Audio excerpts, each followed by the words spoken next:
plus qu'imminente. La décision est tombée aujourd'hui après concertation des parties prenantes du Conseil des partenaires. Et puis le plan national numérique Horizon 2025 est déjà sur le bureau du premier citoyen de la ville de Kinshasa. Le conseiller spécial du chef de l'État en charge du numérique a remis la copie finale au gouverneur Gentini Ngobila. Voilà pour les titres. Tout le plaisir est pour nous de vous retrouver pour cette édition du journal. Madame, Messieurs, bonsoir et bienvenue à toutes et à tous. Le Canada et la RDC comptent mettre en place 2 projets de coopération, un dans le domaine de la santé et l'autre dans le domaine de l'éducation. Le ministre canadien du Développement international était avec le président de la République, Félix-Antoine Tshisekedi. Reportage. Le Canada et la RDC ont décidé de mettre en place 2 projets. L'un dans le secteur de la santé comme riposte contre la maladie à virus Ebola et l'autre dans le domaine de l'éducation. Ottawa s'est engagé à venir en aide à la RDC dans la situation préoccupante de l'Est, la diversification économique, la promotion de la démocratie et l'égalité entre les sexes. Pour éviter des années blanches dont sont victimes les enfants qui vivent dans les zones de conflit, en sus de l'insécurité généralisée, le président de la République, Félix-Antoine Tshisekedi, et la ministre canadienne de Développement international ont convenu d'exploiter un média audiovisuel dans leur éducation. Il s'agit de l'installation des émetteurs radio. Je viens d'avoir une réunion avec le président. Nous avons discuté des enjeux en commun que nous partageons avec le RDC. Ici, aujourd'hui, j'ai fait l'annonce de 2 projets, un sur l'éducation et un sur la santé, la réponse d'urgence à l'Ebola. On a discuté ça avec le président. Nous avons aussi discuté l'engagement du Canada dans la situation de sécurité et paix ici en RDC et aussi sur le continent et parler un peu de la situation dans l'Est du pays, surtout la situation de sécurité, mais aussi la situation de santé.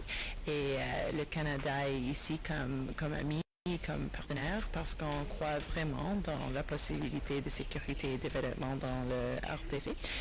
Nous avons aussi parlé de la diversification économique et comment le Canada pourrait travailler ensemble avec le président, et bien sûr l'importance de la promotion de la démocratie et les droits humains et l'égalité entre les sexes sont les enjeux importants pour le Canada que nous avons discuté avec le président. Nous avons un projet d'éducation qui va aider les enfants qui ne peuvent pas aller à l'école pour raison du conflit ou d'insécurité. Et un projet, c'est de diffuser le curriculum pour la radio, pour assurer que tous les enfants ici au Congo pourraient partager dans le système éducatif. Je suis allée avec le ministre des Affaires sociales ce matin à voir une de les écoles participant ici à Kinshasa. Aussi sur la santé, le Canada a annoncé aujourd'hui 56 millions de dollars d'appui en question de système de santé et de réponse d'urgence dans l'Ebola dans l'Est du pays.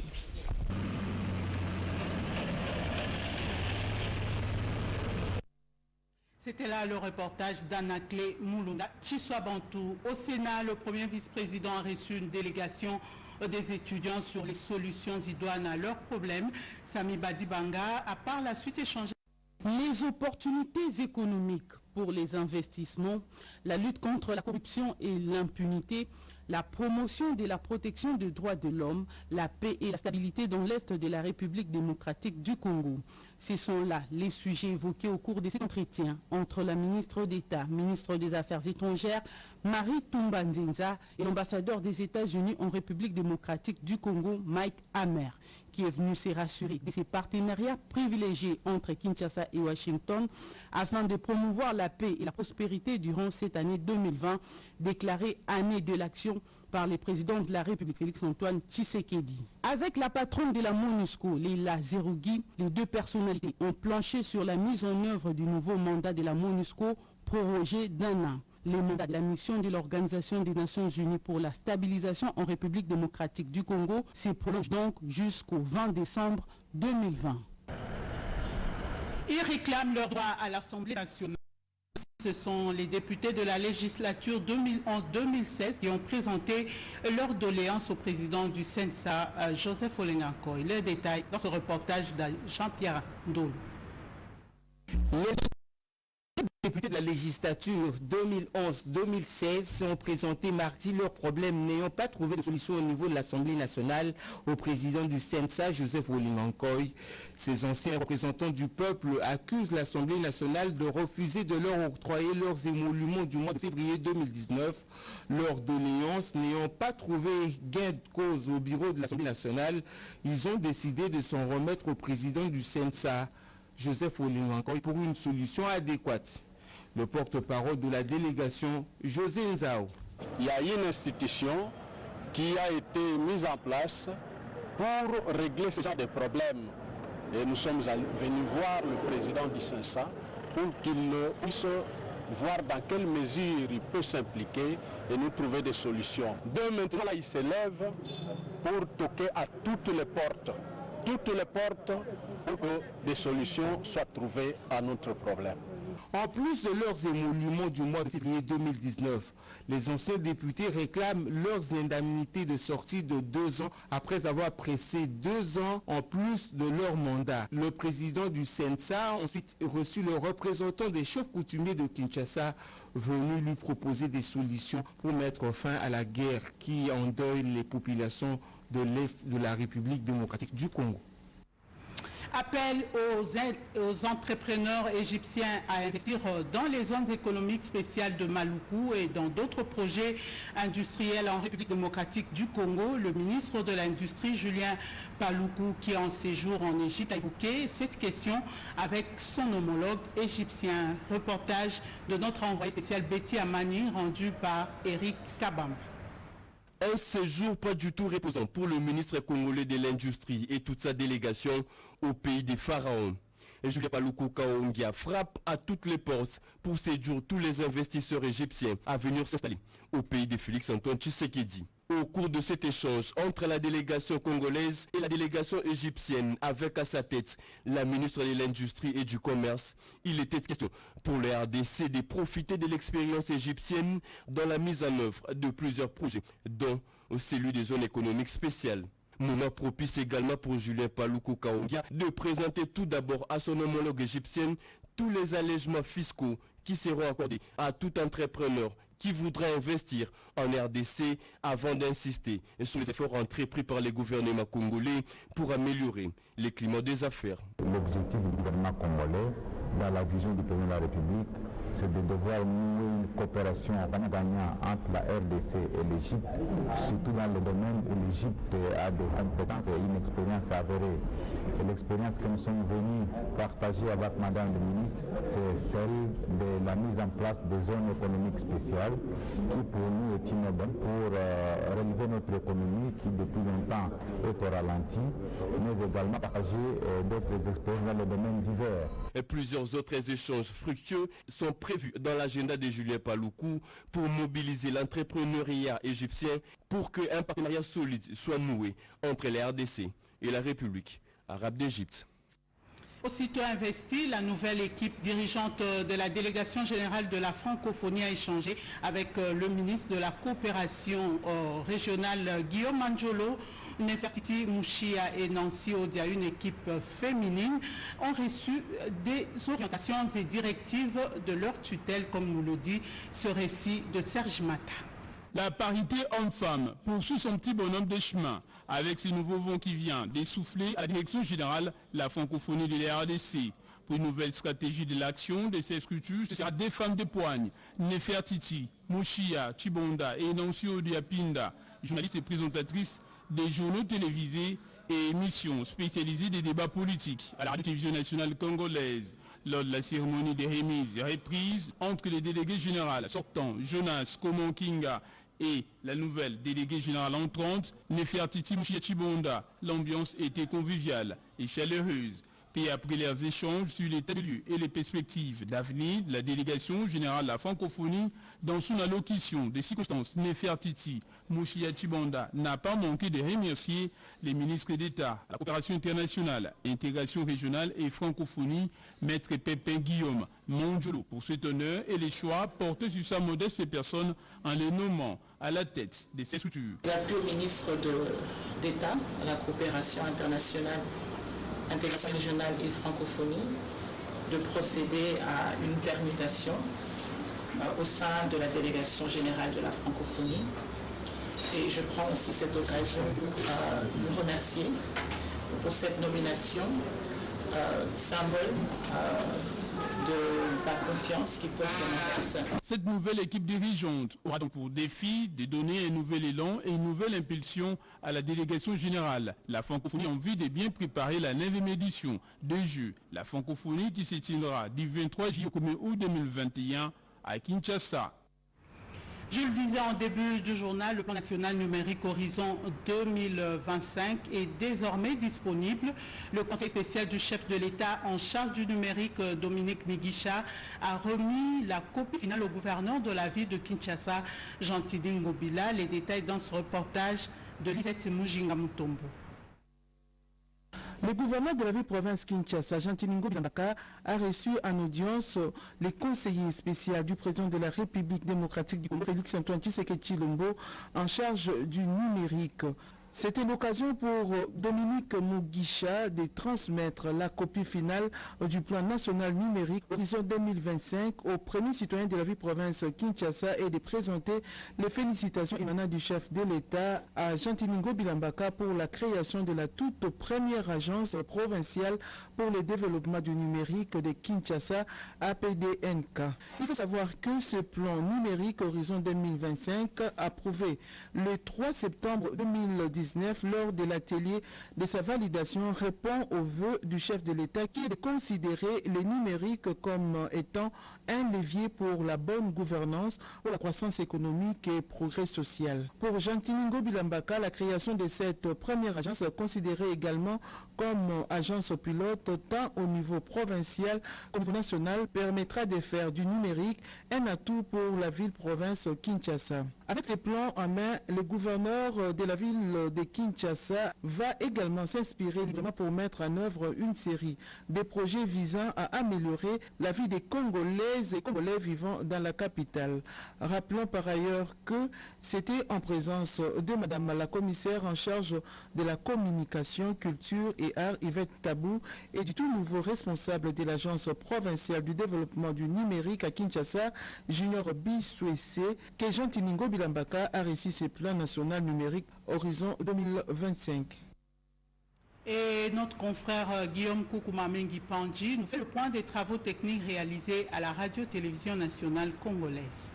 La logique se justifie. Des longues distances s'accomplissent en posant le premier pas décisif. Le premier coup de pioche réalise des grandes choses qui, au finish, émerveillent toute la communauté. La radio-télévision nationale congolaise, la RTNC, par son directeur général, Ernest Kabila Ilunga, qui s'en est inspiré, la RTNC donc apprécie la pertinence de cet adage. Les engagements permanents de frais pour le renouvellement de son équipement pour garder le standard et répondre aux normes n'a pas empêché de consentir des sacrifices pour faire face, malgré le manque de fonds locaux. 2 semaines auparavant, c'était pour lui une visite d'inspection et d'évaluation pour un constat à la fois alarmant et urgent et même prioritaire. La colonne vertébrale de la diffusion entamée des compartiments essentiels criés gare. C'est ici qu'intervient la prouesse d'un leadership avéré. Parce qu'en temps réel, la salle de machine, les salles de rédaction, JT et radio, info en langue nationale, les bancs de montage, le studio de journal télévisé, les compartiments de la climatisation centrale, la liaison de communication par Internet, les ordinateurs pour les salles de rédaction. Tout a été rééquipé sur fonds propres. La taille de tout ceci en termes financiers a laissé le personnel bouche bée. Le miracle pourtant s'est accompli même si il en fout davantage. Son adjoint Freddy Moulumba n'était pas de la partie comme à la première visite. Un malheur lui est arrivé. Je voudrais avant toute chose présenter mes condoléances les plus attristées à M. Freddy Mulumba, le DGA de la RTNC, qui vient de perdre sa mère biologique. Ces condoléances s'adressent aussi à tous les agents de la RTNC, parce que nous allons pleurer tous cette grande dame qui a tout fait pour que Freddy Mulumba soit le nôtre. Nous sommes en train de lire la volonté politique. Si elle s'est manifestée aussi pour accompagner la RTNC en vue de permettre à la RTNC d'arracher la redevance du côté des sociétés de télécommunications. Et je pense bien que l'État congolais sera dans les anges.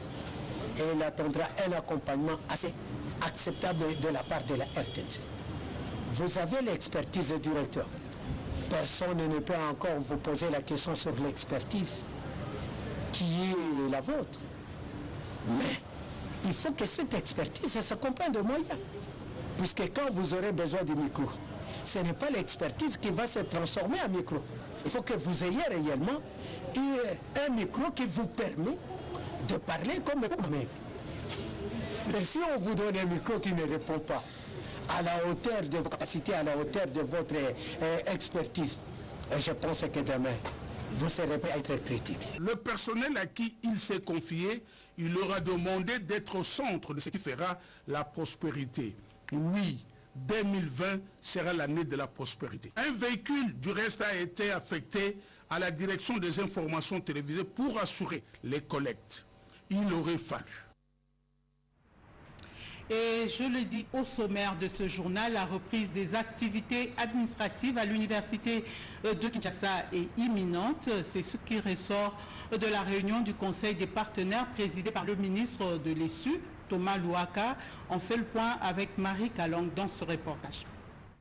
Une réunion de haute portée pour la communauté académique de l'Université de Kinshasa a pris l'attention et les mesures gouvernementales qui s'en est suivies. Le ministre de l'ESU, Thomas Louaka Losenjola, a instruit aux parties prenantes du Conseil des partenaires de l'Université de Kinshasa, à savoir le comité de gestion, l'association des professeurs, le corps scientifique, l'association des travailleurs ainsi que la représentation estudiantine de porter dans le bref délai un chronogramme de reprise d'activité à l'université de Kinshasa. Car pour Thomas Louaka, il n'était nullement question de fermer cette alma mater. L'université de Kinshasa va prendre un nouvel élan avec cette reprise d'activité, a-t-il estimé. La balle est donc dans le camp du Conseil des partenaires. Il a été question de mettre en place des stratégies pour que, à la reprise de cours, la paix règne, mais aussi une bonne nouvelle, c'est que les fonds sont disponibles pour qu'il y ait réhabilitation des homes et construction d'autres auditoires. Et après échange, le comité de gestion de l'Université de Kinshasa a proposé la reprise imminente des activités administratives en prélude de la reprise de toutes les activités. Quant aux inscriptions qui débuteront les prochains jours à l'Université de Kinshasa, le numéro 1 de l'ESU a recommandé de tenir compte de la capacité d'accueil, autant pour l'admission pour occuper les hommes dont la réflexion est déjà programmée. Élan de solidarité en faveur justement des étudiants délogés de l'université de Kinshasa qui sont ressortissants du Grand Bandundu. Le caucus des notables de cet espace leur a apporté du réconfort.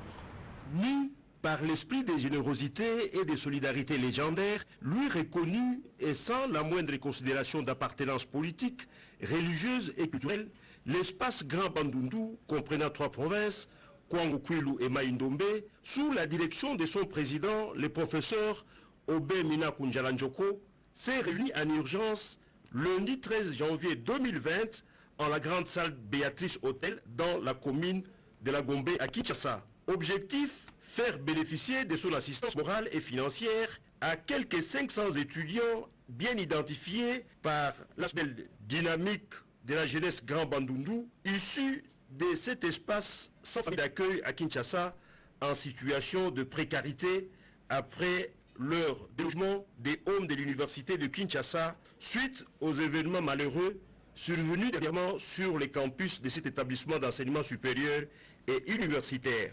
Ils ont reçu chacun une enveloppe consistante, fruit de la contribution volontaire de quelques notables de cet espace à l'initiative bien sûr de son leader.